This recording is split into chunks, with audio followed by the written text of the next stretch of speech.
Hi, and thank you so much for joining me again on Essentials Practical Tools for Effective Evangelism. We're having conversations about evangelism best practices. This is episode number 6, and I'm here again with Pastor Bill Santos. Thank you so much for joining me. Thank you for having me back again. This has been a great series so far. I'm enjoying it too. Yeah, we learned a little bit about venues last time. This age-old question: do we hold a series in the church or in a neutral place in town? So we talked about that last time. Today, we're going to be talking a little bit about the experience. And it's something that we might not think a lot about. We don't really have a lot of conversations about, but I wanted to take a moment to talk about that because I think it's important. So I invite you to take out your pens, your papers, your notepads, your iPads, whatever it is. Take out some way to take notes because today is going to be a good one. So let's talk a little bit about the experience. Yeah, it's interesting because they say that what people remember about you is more based on what you sound like and what you look like than what it is you've actually said. Wow. And so we want people, obviously, we want them to come, but we want them to attend, but we don't only want them to attend. We want them to remember that experience. Yes. Right? Because, just practical biblical, you got the case of the prodigal son. So folks have said, well, when the son was in a far off land, the father was at home. We say that in the salvation process, God always takes the first step. But if the father was at home and the prodigal son was in the far off land, how did the father beckon the son back if they're not even in the same place? It seems like it was the son that took the first step, but it wasn't. It was the father, by the memory that he had implanted in the son. The son remembered, my father has plenty of food. If the father had not been a good boss, a good father, that never would have brought. So that memory, right, that experience called the prodigal son back. We want the folks to come back. That's right. And what's going to, a large part, is that memory. What was that experience like? And so, before the first word is spoken in the service, in the reaping series, when the speaker gets up there and begins, they've already made a first impression. Wow. Right? Again, people say that when we meet someone for the very first time, in those first 30 seconds that we engage with them, we make an assessment about them. Right? You travel a lot, as I do, and you're on an airplane, you're sitting next to someone. Within a very short amount of time. Seconds. Yes. Seconds. This is going to be a long trip, or this is, wow, what an interesting, person. So we have to be, conscious of that. And so, it actually starts, we don't really think about this, from the moment they get on our property. Right? Their experience in the parking lot. Right? Are there spots? So let me give you, I did a series in Edmonton in, I think it was in late October, early November, a few years back. And it's Edmonton. And it's with snow. Getting cold? Right? It was getting cold. Oh yeah. It wasn't as cold as it was going to get, but it was cold already for me. And one night, it snowed. So while we were in the venue, it snowed. You know what the deacons did? They had the leaf blowers. Yeah. They went out and they blew everybody's cars. So when the people came out of the venue, the snow was blown all off. Clean cars. Amazing. Like, that is really cool. That makes for you know what I'm saying? Yeah. That makes for a remarkable. Yes, the message, right? I hope I was the one speaking. I hope they're right, but that whole package of the message, God's working on their hearts, the greeter, the way they were welcomed, the fact that they walk out and they're thinking, oh, I got to go, clean my car off, and they get out and the car's clean. Like those are the kinds of things that make for a, for a memorable experience. How are they greeted? When they walk into the venue, right? we've talked about this. In Adventism, we don't have the equivalent of a cocktail party where we just sort of schmooze, like the gift of just schmoozing. That's very, very important for, for connecting with people. The space, is it clean? Are the restrooms clean? Right? Yeah. Is it a comfortable space? Right? I was at a venue with my wife, and she was commenting about how, man, these pews are so uncomfortable, right? They're so narrow, right? Yeah. It was an older, an older church. So, is it a comfortable place? Is it, is there a warm atmosphere? Again, so I said, so from my perspective, I like kind of a more relaxed atmosphere. So if there may be some music playing, it's some soft music. It's not necessarily, pipe organ music, it's just something a little bit, soft, and folks are engaging. So what's the point here? Create a culture of warmth, a culture of hospitality. Give notice to what's it like from the moment they park in our parking lot as they're walking up to the venue. Right? Is there a clear path? Is it clean? If there's grass, is it cut? Is it trimmed? Are there weeds growing up between the patio stones or whatever, the cracks in the, all of that makes an impression. All of that comes together. And so we're going to talk more about this I think in the next one, we talk about the actual sermon, the actual message, but that can be, make the message clear. We've talked about that. Remember I said, folks walk out of the venue saying, I didn't understand, then that I didn't do my job. If they say, I understood, but I don't embrace it, I don't accept it, that's up to the Holy Spirit. Make it Christ-focused. We may be presenting judgment. I had someone say to me, we don't want you to talk about judgment here because we only want to talk about God's love. And I said, man, if you don't see God's love in judgment, then you don't understand judgment because it's all about God's love, right? That's right. So the messages are always hopeful. Yes, things are spiraling. But you know what that means? Jesus is coming soon. God is going to put it, right? So very, Christ-centered, hopeful messages, I think, contribute also to a very remarkable and memorable experience. And then the follow-up, right, with friends. So where possible, if you can do, maybe you can't do it every night, but maybe maybe at least Saturday night or maybe one night during the week, after the service, have some refreshments. I did a series out in Maryland with Pastor Matthew Persanti. Oh yeah, you remember? I know Matthew. Yeah, Matthew used to pastor. Yeah, okay, he used to pastor in Calgary, right? He's in Maryland doing a wonderful job. Such a wonderful church, like such a loving, kind church, right? And every night they had some snacks, and what would happen is folks would sort of hang out and you would talk. And I'll tell you, that's where the connections are really made, Yeah. So we would always end on time. Right. So we end on time. So if we tell folks we're wrapping up at 8:30, we're wrapping up at 8:30. But you know what was interesting? Folks would be socializing for an hour after. Oh yeah. But that's okay because you know what I mean? Like they're there out of their own free will to be there. And that's where connections were being made. And the next night when the folks would come, right? You kind of knew them already. You could make reference to to some. So that kind of an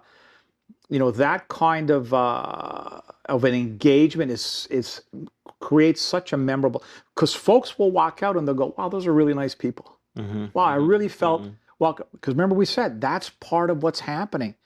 It's not only hearing these truths, but also, can I fit here socially? Is there a social environment that I can feel a part of? Because many of them are going to walk away from a lot of their friends because they're going to adopt a new lifestyle, and that might cause some folks to walk away from them, and there's going to be this void. Can I fill this void with this church family? That is here. Be intentional, and you've used that word at least a couple of times, right? Being intentional. If we have to, identify as part of your team. We talked about, your evangelistic team. Have your fellowship folks, like designate some folks that are good at that, that are good at connecting, and designate them with a visitor, right? So that they're intentional in meeting up, with this. Let's not, when it's time for these snacks, like we congregate, all ourselves, and the visitors are over there sort of on their own. No, mingle. And have some folks, if you have to, specifically assigned to do that kind of mingling and going over and greeting folks, and again, engaging with them. Right? I found that one of the best things to do is when you do that engagement, when somebody reaches out, one of the easiest things to do is start a conversation on the basics. What do you do? What do you like to do on your spare time? Those kind of questions. And then when you find something that they have in common with someone that from the church, introduce them. Yes. Hey, here's Bill. He loves to golf or whatever. Absolutely. And hey, I'm a golfer. You like to golf? That's Where have you been to Florida? Have you been to Pebble Beach? Yes. And then all of a sudden they make that connection. It's as simple as that. It's so important. I wrote here, relationships are the bridge between conviction and commitment. Ooh. Right. That's interesting. Yeah, the relationship is that. So, what else do I have here? Invite them to the as you get to know them, invite them to your house for for Sabbath lunch. Yeah, a small a small group, right? Just they can always say no, right? And initially they may, in fact. But as they get to know us, and as they begin to see that at the end of the day, we're all in the same boat. Yeah. Right? We're all in the same boat. We're all in the same situation. We're all just folks trying to make our way through this world and make it to heaven, right? Yeah. A question for you, because this is a question that comes up a lot. Do you, and you mentioned, and I appreciate you said that you always end on time. Yes. Do you always start on time? You have to, man. You have to? Yeah. And then how long? Like, do you have I'm sure you've done an hour of maybe even more. Do you have a sweet spot that you say, if you can contain your entire program to this amount of time, I found it works best? Yeah, I think at the 90 minutes the most. 90 minutes. Yeah. So if you start at 7, you're finishing at 8:30. Okay. Right, so of those 90 minutes, we're going to talk a little bit about, about the sermon, but you probably need about 45 to 50 minutes for the message. Okay. Right, so which leaves you another 40 minutes or so for all of the other stuff. Yeah. But start on time. Here's what's going to begin to happen. What begins to happen is folks begin to understand, the visitor begin to understand what time the message begins. Yeah, and they'll show up at that time. And that's the time they start to show up.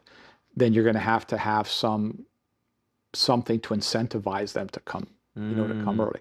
So at Matthew's church, what they did, they would do a draw, and so they would capture the names of who would who was there to 7 o'clock, and at 7 o'clock, they would have a draw. They would have they had, I think, some gas cards. I think they had some Apple Store, and folks to try to incentivize folks to come on time. And so, but just again, let's not use jargon. So when we go up, so here's a point. So when you go up, let's say you're starting Friday night, right?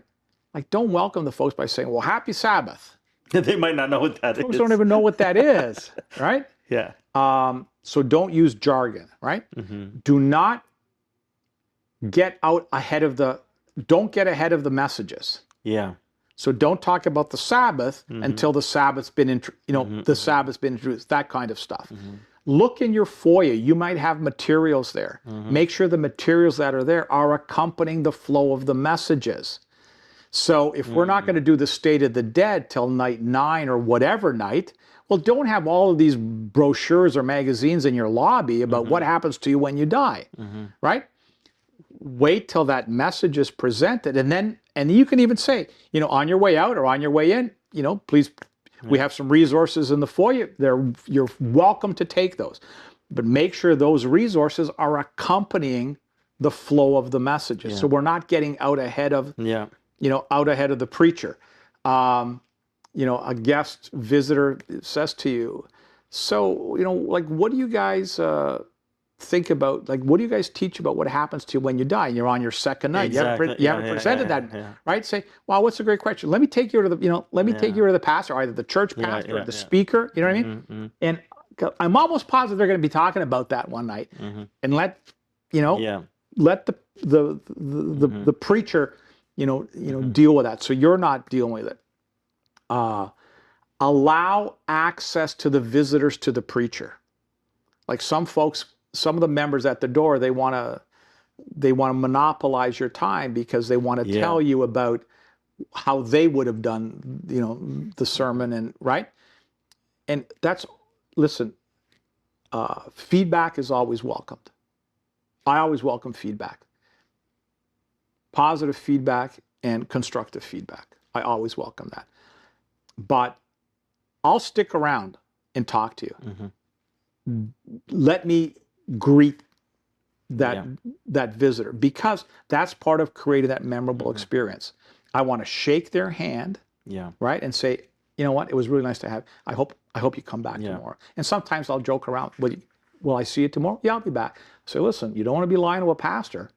Right? Lying is bad, but when you lie to a pastor, that's it, right? And they laugh, right? And now you've created, created a connection. And that's what it is. It's all about creating connections. Connections to us, most importantly, connection to Jesus Christ. But that's the flow. Yeah, I love that. I think this is an important topic. It is. There are companies out there that have entire divisions and multiple people, sometimes hundreds of people, who their whole job is to think about the user experience.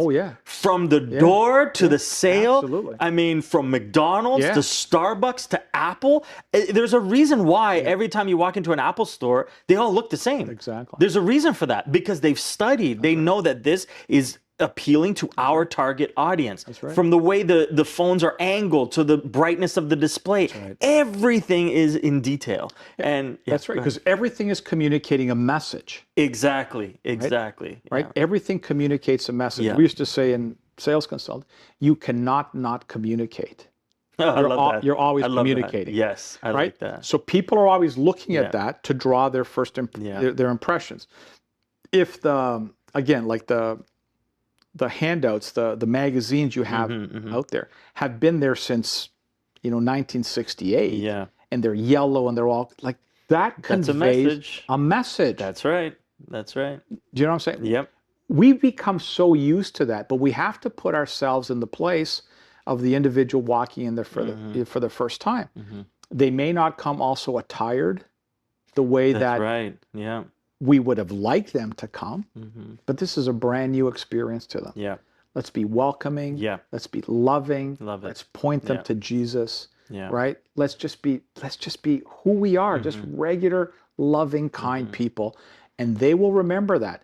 It's the small things. I preached about that not too long ago. Right? The small things. That's what Christ has asked us to do. Right? There's power in the small. That smile. That handshake. It's nice to have you here with us. I hope you'll come back again. When they come back again, hey, Rob, I'm so glad. I love that. You know what? I'm so glad you came back. It's wonderful to have you here. Sit with them. Engage with them. Like you said, so what do? Do you live around here? How long have you been living here? Right? Folks walk away from that saying, wow, these are really, really nice people. And that's what it takes. I know there's a quote I can't remember who said it, but they said, like, people will forget what you said, but they'll never forget how you made them feel. Absolutely right. Absolutely. And Mike Tucker once, he said, you can't control what people think about you, but you can definitely influence it. That's so absolutely I thought, all of these quotes just came up to my mind as you were sharing. This is a crucial topic. It is. Thank you for sharing. My pleasure. From your wealth of experience. And thank you for joining us on this conversation that we had about evangelism and best practices.